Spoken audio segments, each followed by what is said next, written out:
What's going on, y'all? Welcome back to another edition of Zoe on UFC. I am your host, Zoe, and I'm going to let you know what's going down.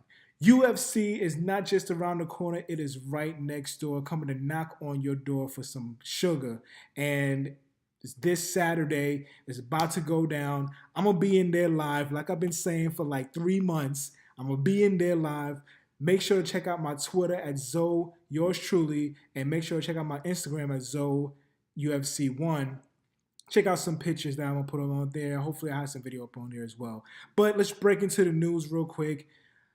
Nico Montano is out of health conditions. She went to the hospital this morning, and she's not going to be defending her title. Valentina Shevchenko weighed in, made the weight, and basically, she doesn't believe Nico at all. At all. I put something up on my Twitter, and it was like a letter that Valentina put up there and said basically that she don't believe her. She just came into this fight just to get her name up. There was nothing wrong with her at the media workouts, but she comes in, the next day or the day of the fight and pulls out. They've been trying to make this fight for a while. A few times, Valentina had to, train for this fight, and it never happens. So Valentina is not believing that stuff at all. So Valentina's not with it, throwing complete shade to Nico. But in my behalf, I don't know what's going on. I just hope that Nico finds the health that she needs right now. We pray for her and her family. There's a lot of stuff that happens with weight cuts. So we just hope for the best for her. Hopefully, this fight can happen sometime very near in the future. And if it does, I feel like if it doesn't happen like around UFC 220, 230 or between 230 and 232 before the end of the year, I think we're gonna have to talk about stripping her from the title, man, because she's been having this title for a while, and it's time. It's time. I mean, like Valentina said, she's been trying to get this fight for a while, and she's been pulling out. If we can fire Yair Rodriguez for not taking fights, what can we do to Nico Montano? So that's my thing. But good news. We still got the main event. We still got Darren Till versus Tyron Woodley. We still got that going on. Tyron Woodley is on point. Darren Till actually made weight, and he was at 169, so he's definitely on point, and he's giving the middle finger to all the haters when he waited and everything like that. So he's definitely on point. That fight is happening, and I can't wait to see that fight up close and personal. Maybe not up close because my seats is, kind of cheap, but definitely live. I will be checking that out live in the arena. But that's what's going on for the news. But let's get into my picks. All right, so the fights that we have coming up. First, let's start with the early Fight Pass prelims that I'm going to check out first. I'm going to check out Roberto Sanchez, Little Fury Sanchez versus Jared the Monkey God Brooks, man. I'm going to check that out because Roberto Sanchez is actually from the Houston area. He's from Texas City, if I believe.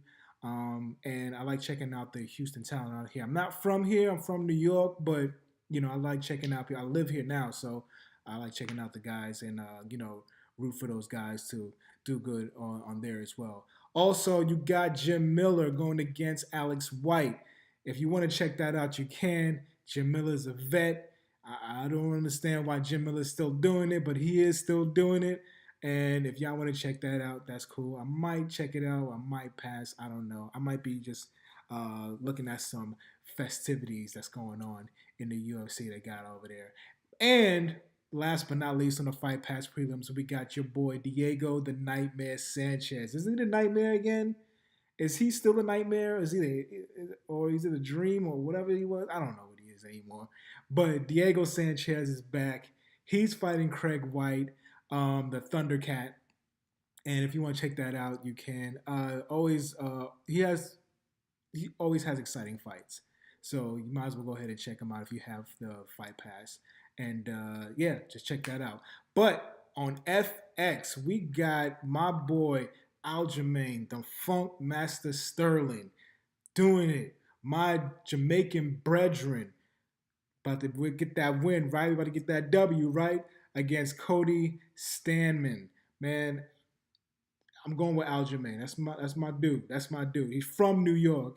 He's Jamaican, and I think that's about it. That's all I care about. He's good too. He's a really good fighter.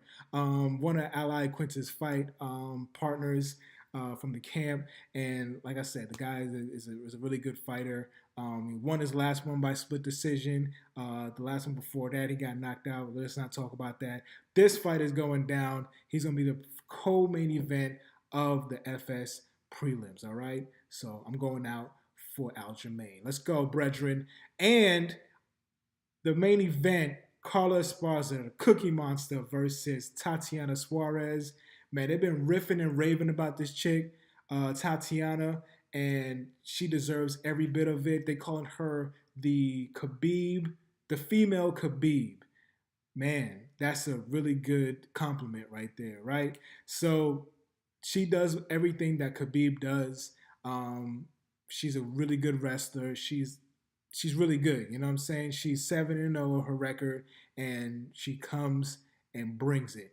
Now, Carla Esparza, former champion of that weight class, and she's not a bad wrestler as well. She can wrestle herself. So it's gonna be a wrestling match, I think.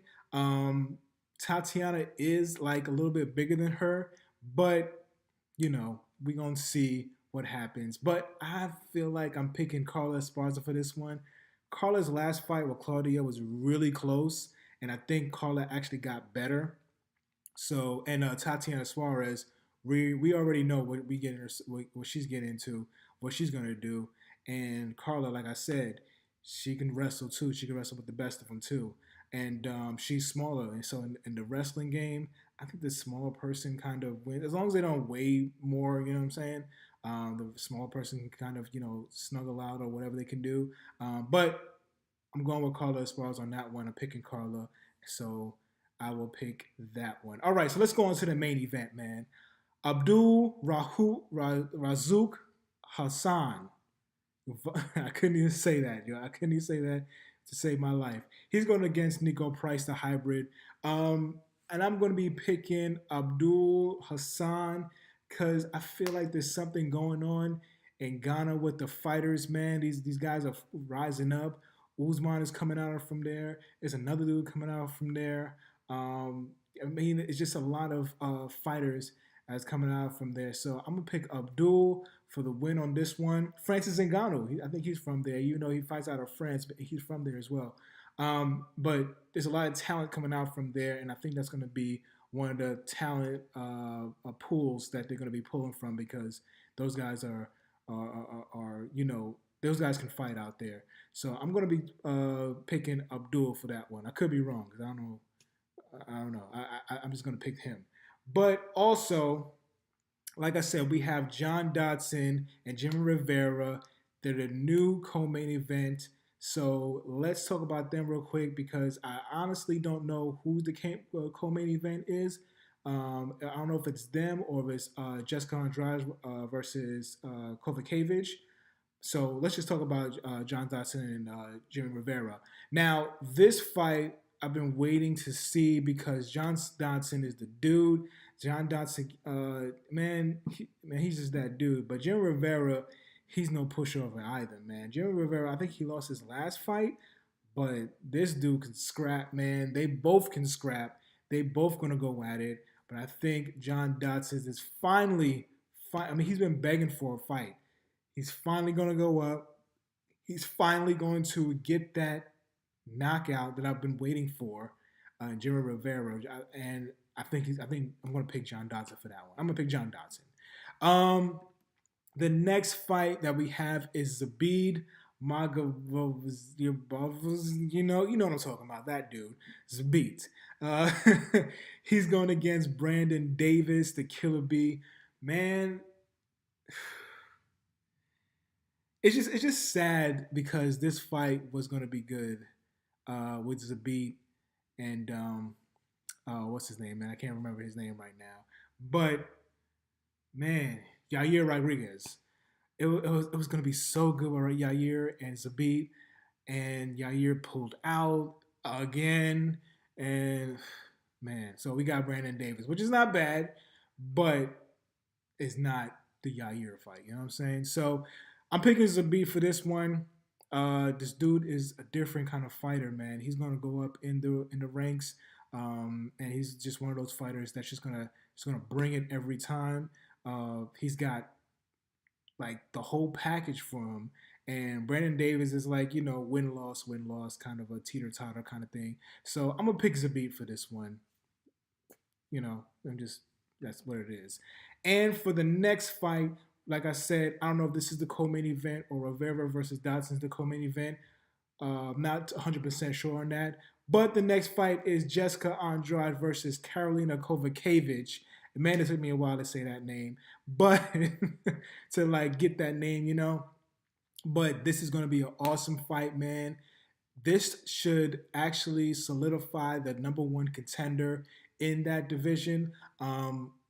Because honestly, I think Jessica Andrade had the she's the number one contender. Other than Joanna Jędrzejczyk, I think Jessica Andrade was the number one contender. But they have Joanna as number one and Jessica as number two. I don't really understand that, but I think Jessica should be at least number two, and Joanna should be. I mean, Jessica should be number one, and Joanna should be number two. But Karolina Kovacevic is no slouch either. She's actually one of the people who did her best to fight Joanna in the fight with Joanna Jędrzejczyk. She held her own as well. So she's not no slouch. She's not no pushover. She can strike with the best of them. But Jessica Andrade, I am picking her because she's a different beast. The way that she just slaughtered and handled Claudia Cadelia, I mean, what else can you do? What else can you do? And that right there, that fight right there, had me saying she's the number one contender after Joanna lost. So I'm going with Jessica Andrade. I'm going with her as the number one contender, and I'm going with her to fight Thug Rose Namajunas, if she ever gets out of her house because she's scared of, what happened at UFC 223. No shade, but what's going on, right? But she will fight the winner of this fight right here, and I think it's going to be Jessica Andrade. So we'll go into that when that comes out. Hopefully, we'll see that happen. We'll see what happened with Doug Rose. So shout out to Doug Rose too, man. She's really going through it. So send some prayers over there. Hope she gets through whatever she go through. But this leads up to the last fight, the championship fight, the welterweight championship fight. Tyron, the chosen one, Woodley versus Darren, the Gorilla Till, man. We was all thinking he was going to make the weight. We had Usman waiting in the wings to see if he's going to make this weight. But Darren Till pulled in. He got the weight up, the weight down, way down till he was at 169. So he was definitely ready. Like I said, he put the middle fingers up to the haters and to the doubters, and he will be fighting Tyron Woodley for the welterweight championship. Now, who am I picking? Man, it's kind of hard to say who am I going to be picking, okay? Well, first of all, let me say both of these guys are awesome, okay? Both of these guys can do what they need to do to win the fight. But honestly, I'm going to be picking the champ, Tyron Woodley, for the win, and still the welterweight champion of the world. I think he's one of the best welterweights in the UFC right now. The best welterweight in the UFC right now. One of the best can go down in history. I mean, Darren Till, he can strike with the best of them. He can, he comes at you like 24/7. He just keeps coming and keeps coming, whatever. And he's never lost. 17-0. He has that one no contest, but 17-0.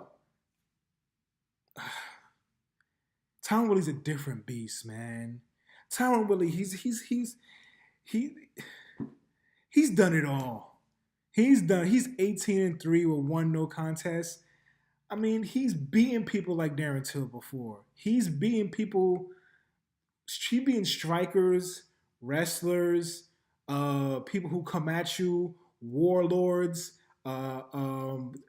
whatever kind of fighter, he has beaten them. So it's kind of hard for me to pick Darren Till right now, even though he is one of the big dudes in the welterweight in the welterweight division right now. He looks like he could be a middleweight, but Tyron Woodley's no slouch, man. He can do any. He's a well-rounded fighter. He can wrestle you. He can take you down. He can knock you out. He can strike with you. He can do it all. So I'm picking Tyron Woodley for the win, and still going with the win, man. And I'm gonna be in there just watching it live, and I can't wait to see it go on. So that's my picks. I'm gonna have it up there for my Instagram as well and my Twitter. Make sure to catch that at on Instagram at ZoeUFC1, Facebook ZoeUFC, and on my Twitter at Zoe Yours Truly. Make sure to check that out. And like I said, if you like the video, go ahead and subscribe. Go ahead and hit that notification button for more videos, and so we can get the names out there. All right. That's all I got for today. Y'all take it easy. Enjoy the fight. Enjoy your weekend. Have a good fight weekend. You know, get the wings, get the chips, get the fries, get the beer, get all that going on, because it's going to be exciting. A lot of people was talking about this fight. This fight card is not going to be that good. End up being a little bit less, but I think it's going to be good, man. I think it's going to be a real surprise on what they're going to do down there in Dallas. So, and I'm not just saying that because I'm going. I'm saying that because I'm going, okay? So y'all take it easy. Y'all have a good time out there, and y'all enjoy the fights. And I'm out of here. And make sure, like I always say, tie your laces. Peace.